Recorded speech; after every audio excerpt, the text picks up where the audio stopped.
My name's Greg Shaheen, the director of the summer camp. Last year when I was volunteering with this NGO, Relief and Reconciliation for Syria, Fredrik Boker, who's the country director of the NGO, R&R, sort of suggested, okay, yeah, like, but maybe you should come back in the summer and we can do some kind of summer camp. Sort of had already, so he put the idea in my head basically, and then a few months later after the winter and the spring, I thought, you know what, I want to go back and do this, and ended up just raising the money, starting to raise the money myself. My motivation was my previous experience here with the people, you know, with the Syrian families that I was working with, and also the Lebanese families, and just in general, working here and meeting these people and realizing what's possible, realizing how, you know, I can really have an impact. I felt that, you know, we could do something beautiful. طيب شو بده عشان يعيشوا؟ مي بده كمان شمس تربية.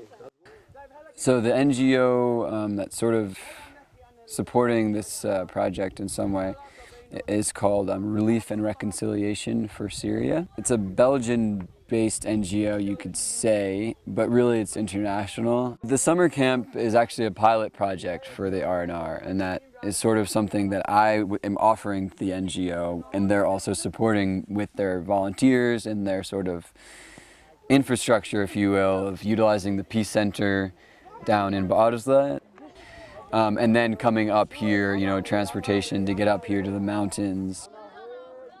The idea basically was that we would invite at least 30 to 40 Syrian refugee children, and then they would also invite their Lebanese neighbors, their Lebanese friends. So each kid would invite a Lebanese friend. And it ended up not working exactly as we wished, or as we sort of had planned, because basically just, you know, it's tough. Like in the village, there's sort of a lot of politics, you know, but still there's a lot of tension between the two communities. Occasionally you have some problems here and here between some kids or something, and you realize it. When the kids get a little older, you see that. So in addition to the younger kids that are sort of really participating in the camp, we have a group of older youth, let's say, so they're from like 17 to even like 20, 22. Like, well, there's half of them are Lebanese, half of them are Syrian. We created kind of a team, and I think it's been really cool to have them together, but at the same time you really can tell, like, you know, you can, like, if we're coming up together and I'm organizing taxis to come up here, you know, it's really like, okay, like the Lebanese are pretty much going to stick to their taxi and the Syrians are going to stick to theirs. But I think that at the same time, we're starting to see, you know, friendships across those different identities and backgrounds. So it's nice. It's a start. It's a start. So every day we have lunch, and I, you know, went to a few different places in the village of Mishmish and chose one that had, you know, I saw reasonable prices and good fresh food, and they could deliver, you know, prepare it right before a couple hours and deliver it right to where we were. La paille, les avions, le soleil.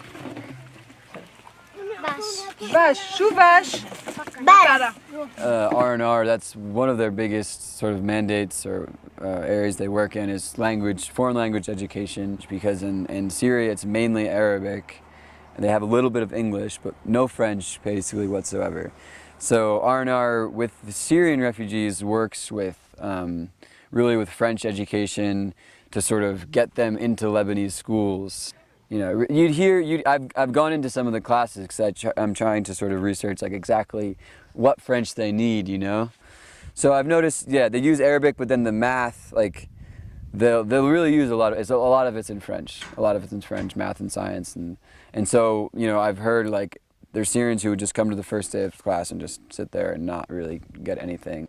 In terms of the older Syrian kids, we teach more English with them because they're less likely to actually go to school. They're mainly working, and so in general, English is sort of for them seems to be a more practical language for them to learn.